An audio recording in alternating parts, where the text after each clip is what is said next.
Hello dear student, welcome to my YouTube channel healthy English classes. Friends, मेरा नाम है राजा मियाँ। आज हम लोग UP board class 12th English subject के अंतर्गत प्रोज सेक्शन में 4th चैप्टर जिसका नाम है होम कमिंग, जिसको रविंद्रनाथ टैगोर के द्वारा लिखा गया है, तो इस चैप्टर का अध्ययन कर रहे थे। तो फर्स्ट पार्ट इसका डाउनलोड हो चुका है, लिंक इस वीडियो के डिस्क्रिप्शन में दिया जा रहा है, तो आप वहाँ पर जाके फर्स्ट पार्ट को वॉच करें ताकि ये जो सेकंड पार्ट है ये आपके अच्छे से समझ में आए। तो आज हम लोगों को सेकंड पार्ट का अध्ययन करना है, जो यहाँ से स्टार्ट होता है कि Pathik wiped his face. Pathik wiped his face and sat down on the edge of a sunken barge. तो संकिन बार्ज का मतलब होता है धसी हुई छोटी नाव। संकिन का मतलब धसी हुई, बार्ज का मतलब होता है छोटी नाव। तो पथिक वाइप्ड हिज फेस का मतलब पथिक ने अपने चेहरे को पोंछा, एंड सैट डाउन और बैठ गया, on the edge of a sunken barge यानी एक धसी हुई छोटी नाव के किनारे पर। अर्थात पथिक ने अपने चेहरे को पोंछा और धसी हुई छोटी सी नाव के एक सिरे पर बैठ गया उस नदी के किनारे पर। एंड बिगन टू च्यू और चबाने लगा या चबाना शुरू किया a piece of grass. A piece of grass का मतलब घास का एक टुकड़ा। A boat came up to the landing, तो एक नाव जो है वो उतरने के लिए आई। ए बोट केम अप यानी एक नाव आई, टू द लैंडिंग यानी उतरने के लिए। And a middle aged man, middle age का मतलब यानी बीच, जो आयु होती है, आयु का जो बीच का हिस्सा होता है यानी मध्य आयु जिसको बोलते हैं।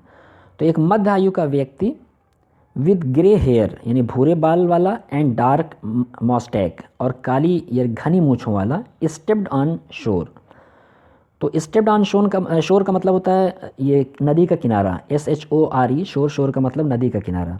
अर्थात एक मध्य आयु का व्यक्ति जिसके बाल भूरे और मूछें काली थी, नदी के किनारे की ओर कदम बढ़ाया। स्टेप डाउन का मतलब, स्टेप शोर का मतलब नदी के किनारे की ओर कदम बढ़ाया। He saw the boys sitting there doing nothing, उसने देखा कि वे बच्चे जो वहाँ बैठे थे कुछ नहीं कर रहे थे। And asked him where the Chakravartis lived, यानी चक्रवर्ती फैमिली जो है वो कहाँ पर रहती थी, इसके बारे में उसने पूछा। पथिक went on chewing the grass and said, तो पथिक ने went on chewing the grass का मतलब घास को चबाते हुए कहा, सेट का मतलब बोला। बट इट वाज, अर्थात Pathik went a chewing the grass and sat over there, यानी ओवर देयर लास्ट में देखिए इन्वर्टेड कामा में है। तो पथिक ने घास को चबाना जारी रखा और कहा वहाँ पर। But it was quite impossible to tell where he pointed, लेकिन ये असंभव था ये बताने के लिए। क्वाइट इम्पॉसिबल का मतलब बिल्कुल असंभव था, टू टेल ये बताने के लिए, वेयर ही पॉइंटेड कि उसने इशारा कहाँ पे किया। अर्थात जब उस आदमी ने पूछा कि चक्रवर्ती फैमिली कहाँ पे रहती है, तो जो पथिक ने बताया कि वहाँ पर, तो वो इतनी जल्दी में या इतने नेग्लेक्टिंग वे में बताया कि बहुत मुश्किल था कि उसने इशारा किधर किया है। The stranger asked him again, तो उस अजनबी ने उससे दोबारा पूछा। ही swung his legs to and fro on the side of the barge, तो legs and fro, यहाँ पे जो fro का मतलब होगा फ्रेंड्स, FROW, fro का मतलब होता है एक तरफ।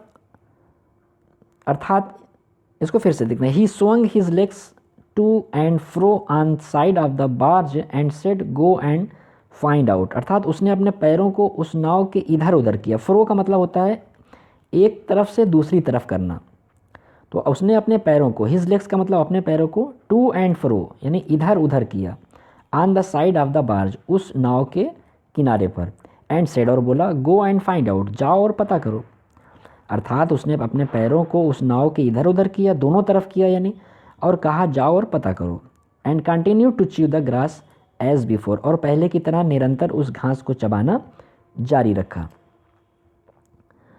कंटिन्यूड का मतलब होता है निरंतर। आगे देखते हैं friends. But now A servant came down from the house, but now लेकिन अब, ए सर्वेंट केम एक नौकर आया, डाउन यानी नीचे, फ्रॉम द हाउस घर के, एंड टोल्ड पथिक और पथिक से बोला, हिज मदर वांटेड हिम यानी उसकी माँ उसको बुलाती। यहाँ वांटेड का मतलब बुलाना हुआ, चाहना नहीं। तो अब एक नौकर आता है नीचे से और उसने पथिक से बोला कि उसकी माँ उसे बुलाती है।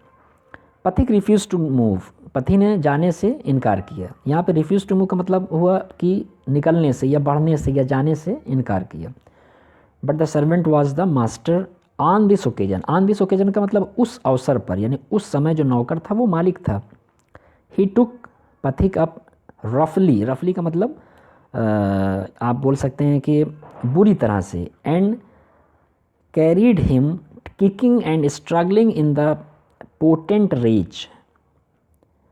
तो पोटेंट का मतलब होता है दुर्लभ, रेज का मतलब होता है क्रोध। अर्थात यहाँ पे जो सेंस है, ही टुक पथिक अप रफली, यानी उसने बुरी तरह से पथिक को लिया, अर्थात वो जाने को तैयार नहीं था तो उसने बुरी तरह से उसको उठाया। एंड कैरीड हिम, और उसे उठाया या ले गया, किकिंग लात मारते हुए, and struggling in the potent rage. तो struggling in the potent rage का मतलब दुर्लभ क्रोध में संघर्ष करते हुए, अर्थात उसने पथिक के साथ अशिष्टता से यानी बदतमीज़ी शुरू की और उसे ले गया लात मारते हुए और दुर्लभ क्रोध में संघर्ष करते हुए। स्ट्रगलिंग का मतलब होता है संघर्ष करना।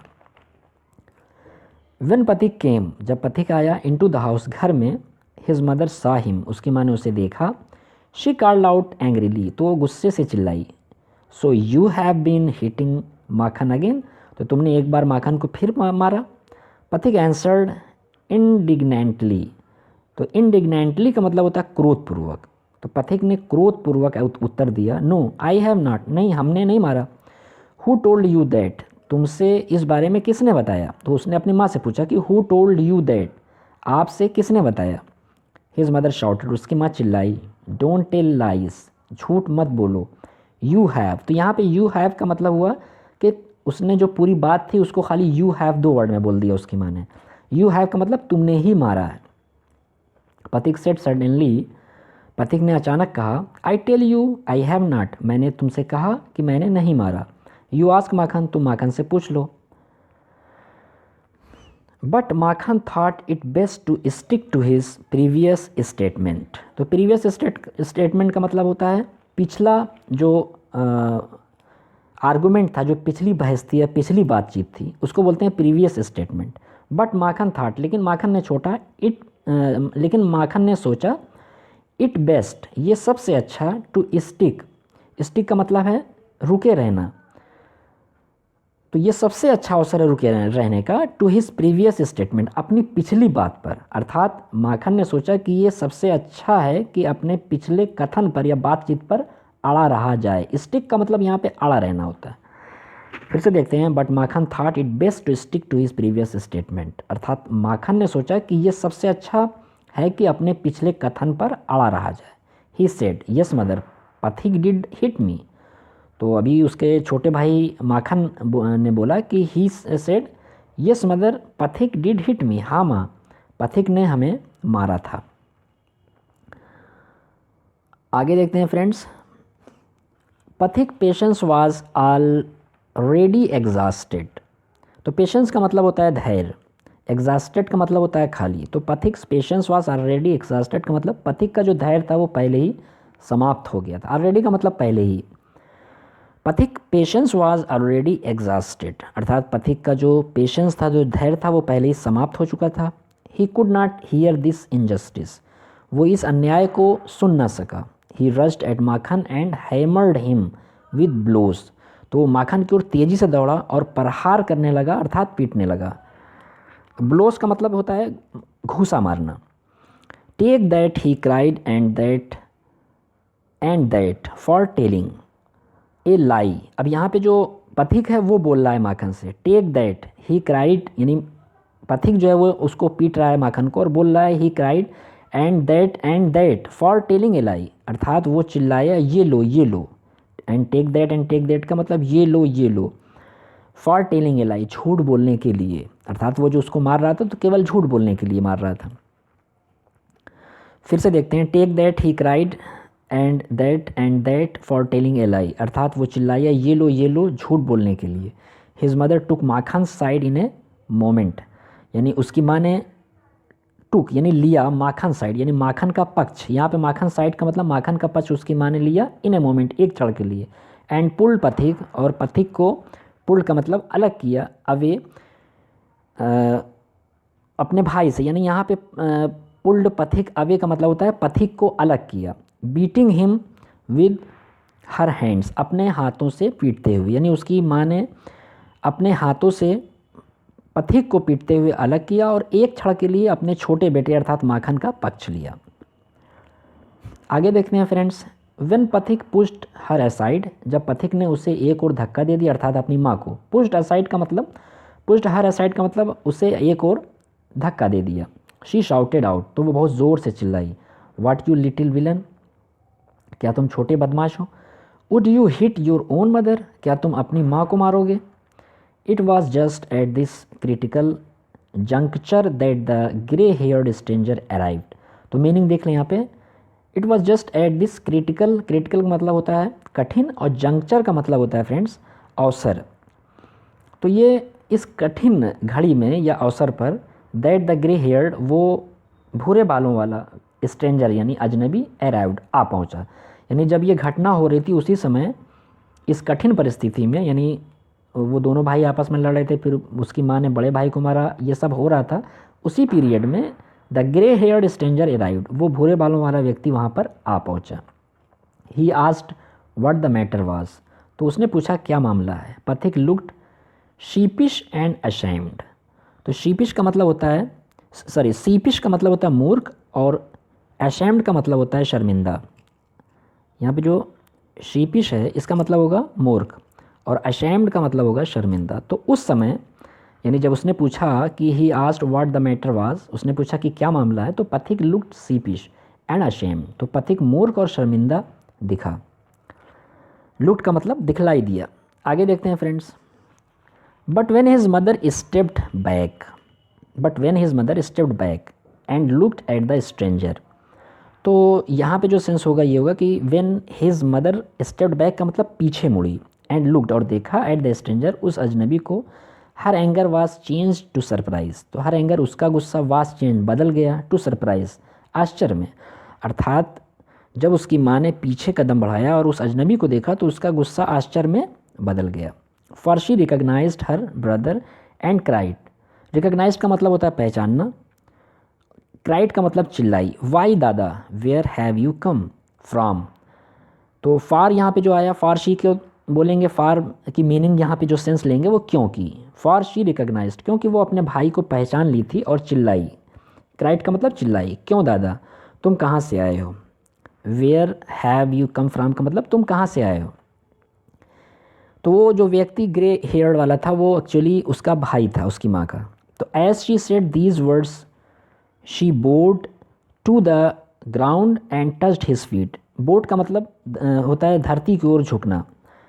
तो as she said these word, जैसे ही वो ये शब्द बोल रही थी, शी बोर्ड वो धरती की ओर झुकी, टू द ग्राउंड यानी धरती की ओर झुकी, एंड टच्ड हिज फीट और उसके कदमों को या उसके पैरों को छुआ। फिर से देखते हैं, as she said these words she bowed to the ground and touched his feet, अर्थात जैसे ही उसने इस शब्दों को बोला वो ज़मीन की ओर झुकी और उसका अर्थात भाई के पैर को छुआ। Her brother had gone away soon after she had married and he had started business in Bombay, तो स्टार्टेड बिजनेस इज बॉम्बे का मतलब बॉम्बे में व्यापार शुरू किया। Her brother had gone away, उसका भाई दूर चला गया था, सून जल्दी ही, आफ्टर शी हैड मैरिड, तो जब उसकी शादी हुई यानी पथिक की माँ की, तो उसका भाई उससे दूर चला गया। एंड ही हैड स्टार्टेड और उसने शुरू कर दिया बिजनेस एक व्यापार इन बॉम्बे, बॉम्बे में, अर्थात उनके विवाह के यानी उसकी माँ के विवाह के बाद जल्दी ही उसका भाई दूर चला गया था और उसने बॉम्बे में अपना व्यापार शुरू कर दिया था। His sister had lost her husband, तो लॉस्ट का मतलब होता है खो देना, तो उसकी बहन ने अपने पति को खो दिया था। While he was in Bombay, जब वो बॉम्बे में था। बिशाम्बर, तो अब वो उस व्यक्ति का नाम जो है जो ग्रे हेयर्ड का था उसका भाई, उसका नाम बिशाम्बर है। तो Bishambar had now come back to Calcutta, तो अभी बिशाम्बर जो वो कलकत्ता से आ चुका था, यानी अब बिशाम्बर कलकत्ता से आ चुके थे। And had at once made inquiries about his sister, और तुरंत अपनी बहन के बारे में छानबीन किया। हैड मेड इंक्वायरीज का मतलब छानबीन करने लगा, अबाउट हिज सिस्टर का मतलब अपनी बहन के बारे में। He had then hasten to see her as soon as her found out where she was, तो हैस्टेंड का मतलब होता है फ्रेंड्स जल्दी किया, तो ही हैड देन हैस्टेंड, तब वो जल्दी किया टू सी हर, अपनी बहन को। यहाँ पे जो हर है वो उसकी बहन के लिए, टू सी हर का मतलब उसको अर्थात अपनी बहन को देखने में वो जल्दी किया। एज सुन उतनी जल्दी, एज जैसे कि हर फाउंड कि वो उसको पा सके, आउट वेयर शी वाज कि वो कहाँ है, अर्थात उसने उसे मिलने में जल्दी की जैसे ही उन्हें पता चला कि वो कहाँ रहती थी।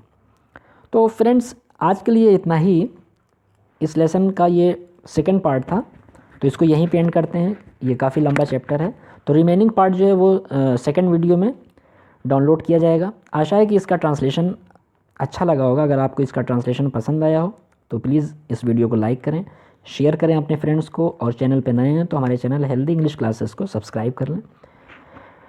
तो मिलते हैं फ्रेंड्स इस चैप्टर का जो रिमेनिंग पार्ट है उसमें मिलते हैं। तब तक के लिए धन्यवाद।